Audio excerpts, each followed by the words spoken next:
آج سے صرف 2 دہائیاں پیچھے چلے جائیں تو اس دور کے مقابلے میں آج دنیا بھر کے مسلمانوں کے اندر کافی حد تک سوشل میڈیا اور میڈیا کی طاقت کی وجہ سے بہت لوگوں تک دین اسلام کا صحیح پیغام پہنچا ہے اور ان سے کئی سو سال پرانی توہم پرستیوں کا خاتمہ ہو چکا ہے۔ لیکن افسوس کہ اس وقت بھی خاص طور پر انڈین سب کانٹیننٹ کے اندر کچھ ایسی توہم پرستیاں، من گھڑت باتیں اسلام سے متعلق مسلمانوں کے اندر پائی جاتی ہیں جن کو باقاعدہ دین کا حصہ سمجھا جاتا ہے اور ہر مسلمان ان کو بچپن سے ہی سن کر یاد کر لیتا ہے اور کبھی یہ جاننے کی کوشش ہی نہیں کرتا کہ کیا اس کا حکم ہمیں ہمارا دین دیتا ہے یا پھر یہ کسی سازش کے تحت پھیلائی گئی من گھڑت باتیں ہیں جن کو بس لوگوں کو گمراہ کر کے حکومت کرنے کے لیے پھیلایا گیا تھا۔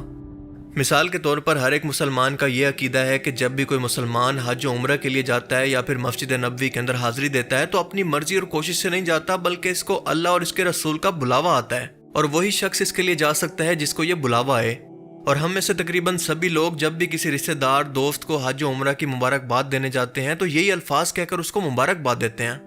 پر دوستو، یہ الفاظ نہ تو قرآن پاک کے اندر موجود ہیں کہ اللہ نے کچھ ایسا فرمایا ہو کہ میرا حکم ہوگا تو ہی میرے گھر کوئی آ سکتا ہے، اور نہ ہی رسول اللہ صلی اللہ علیہ وآلہ وسلم سے ایسی کوئی حدیث ثابت ہے، اور نہ ہی صحابہ کرام سے ایسا کوئی قول ثابت ہے۔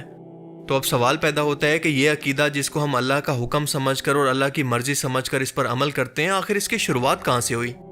اس کا جواب ہے کہ عرب کے کرپٹ اور ظالم حکمرانوں کی طرف سے، اور ان لوگوں نے جان بوجھ کر عوام کے اندر یہ بات پھیلائی تاکہ جب بھی عوام ان کے خلاف ہو تو یہ حرم کعبہ کے اندر حاضری دے کر دنیا کو بتا سکیں کہ دیکھو، اگر میں اتنا ظالم اور گناہ گار ہوتا تو کیا اللہ بار بار مجھے اپنے گھر پر بلاتا، کیونکہ اس کی مرضی کے بغیر تو کچھ بھی نہیں ہو سکتا اور میرا تم لوگوں پر حکمران ہونا بھی دراصل اسی کی مرضی ہے۔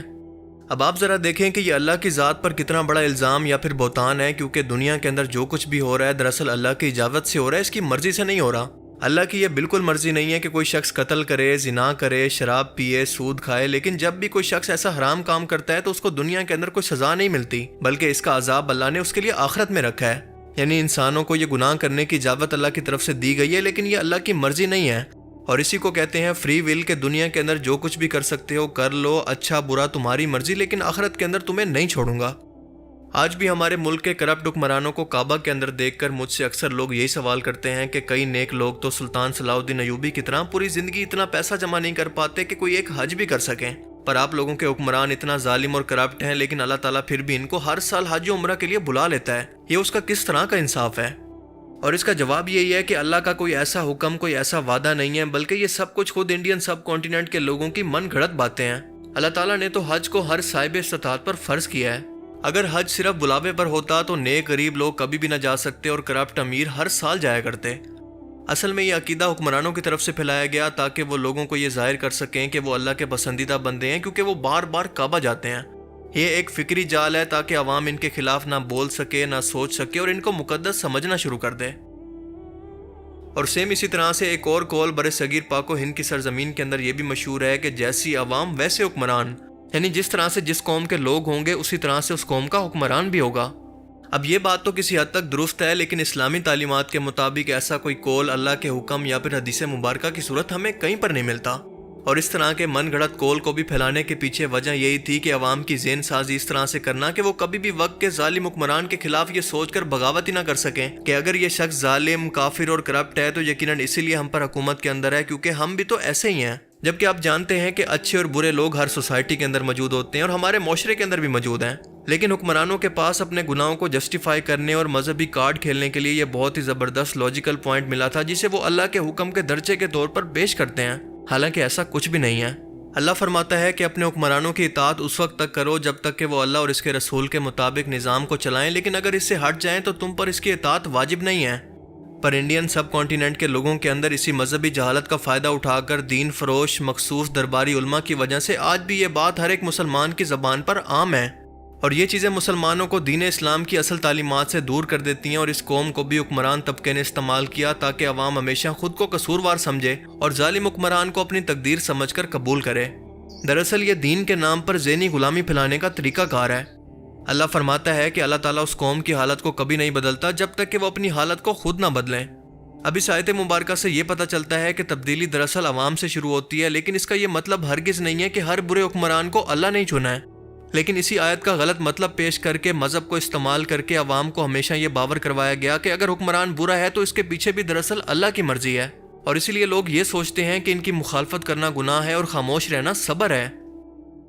بالکل اسی طرح سے آج بھی برِ صغیر کے مسلمانوں کی ایک بڑی تعداد یہ سمجھتی ہے کہ دنیا کے اندر جتنی بھی غیر مسلم حکومتیں ہیں وہ باطل ہیں، اور اسلام کا اصل مقصد یہ ہے کہ ان تمام حکومتوں کو ختم کر کے پوری دنیا کے اندر خلافت یا پھر اسلامی حکومت کو قائم کیا جائے۔ یعنی موٹے طور پر ان غیر مسلموں کی حکومت کو باقی رہنے کا کوئی اختیار نہیں، اور جب بھی ان مسلمانوں کو موقع ملے گا تو وہ یہاں پر قبضہ کر لیں گے۔ اب یہ سوچ بالکل ایک جذباتی عقیدہ ہے جس کی نہ صرف قرآن و حدیث کے اندر کوئی واضح بنیاد موجود نہیں ہے، بلکہ رسول اللہ صلی اللہ علیہ وآلہ وسلم اور صحابہ کرام کے دور کا کردار اس سوچ کے بالکل خلاف تھا، کیونکہ رسول اللہ صلی اللہ علیہ وآلہ وسلم کے زمانے کے اندر غیر مسلم حکومتیں موجود تھیں۔ مثال کے طور پر روم کی عیسائی حکومت بیزنٹین امپائر، فارس کی مجوسی حکومت پرشین امپائر،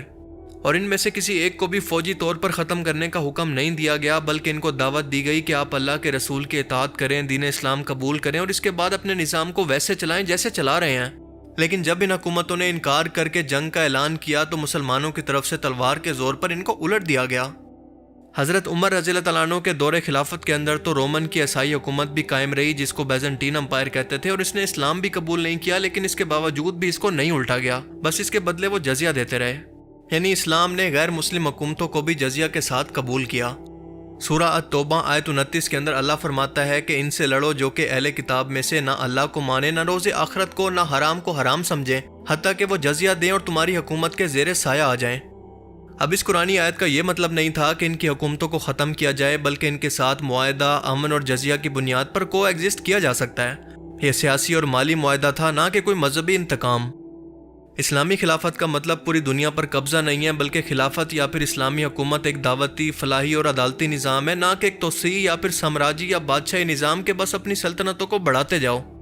اگر اسلام دنیا پر تلوار کے زور پر حکومت کا نظریہ رکھتا تو رسول اللہ صلی اللہ علیہ وآلہ وسلم کبھی بھی غیر مسلم بادشاہوں کو دعوتی خطوط نہ بھیجتے، بلکہ صرف جنگ کا اعلان کرتے۔ رسول اللہ صلی اللہ علیہ وآلہ وسلم نے کیسر روم، نجاشی، مکوکس اور کسرا وغیرہ کو دعوت اسلام بھیجی، نہ کہ حکومت کے خلاف بغاوت یا پھر جنگ کا پیغام۔ حضرت عمر بن خطاب کے دور کے اندر جب بیت المقدس فتح ہوا تو عیسائیوں کے ساتھ ایک تحریری معاہدہ کیا گیا جس کو المعاہدۃ العمریہ بھی کہا جاتا ہے، اور اس معاہدے کے مطابق ان کے جان، مال، عبادت گاہوں اور مذہب کی حفاظت کی گارنٹی دی گئی تھی، حالانکہ انہوں نے بھی اسلام قبول نہیں کیا تھا، بس جزیہ دے کر مسلمان حکومت کے انڈر آ گئے تھے۔ اگر اسلام غیر مسلم حکومت کو اسلام دشمن نظریہ سمجھتا تو یہ سب کچھ جائز ہوتا، کیونکہ اسلام کا پیغام صرف اسلامی حکومت نہیں بلکہ عدل کا قیام ہے۔ اب اس کا مطلب یہ ہے کہ اگر کوئی غیر مسلم حکومت بھی انصاف پسند ہے، اقلیتوں کو حقوق دیتی ہے، آپ سے جنگ کرنے کے لیے نہیں آتی، تو ان کے ساتھ کوئی بھی معاہدہ کرنا ممکن ہے، جیسا کہ رسول اللہ صلی اللہ علیہ وسلم نے مدینہ کے یہودی قبائل کے ساتھ میثاق مدینہ بھی کیا۔ اور اسی لیے آج ضرورت اس بات کی ہے کہ ہم مسلمان دین کو افسانوں اور کہانیوں سے نہیں بلکہ علم، تحقیق اور دلیل سے پہچانیں، اور یہی وہ راستہ ہے جو کہ ہمیں دنیا کے اندر عزت اور آخرت کے اندر انشاءاللہ کامیابی دے گا۔ اللہ تعالیٰ سے دعا ہے کہ وہ ہمیں سمجھنے کی اور نیک عمل کرنے کی توفیق عطا فرمائے۔ اگر اس ویڈیو سے آپ کو کچھ نیا جاننے کو ملا تو اس ویڈیو کو ضرور لائک کیجیے، اور اس طرح کی مزید ویڈیوز کے لیے چینل کو سبسکرائب بھی ضرور کیجیے گا۔ اور اب میں ملوں گا آپ سے ایک ایسی ہی نئی انٹرسٹنگ ویڈیو میں، تب تک کے لیے اپنا بہت سا خیال رکھیے گا۔ Thanks for watching this video. اللہ حافظ۔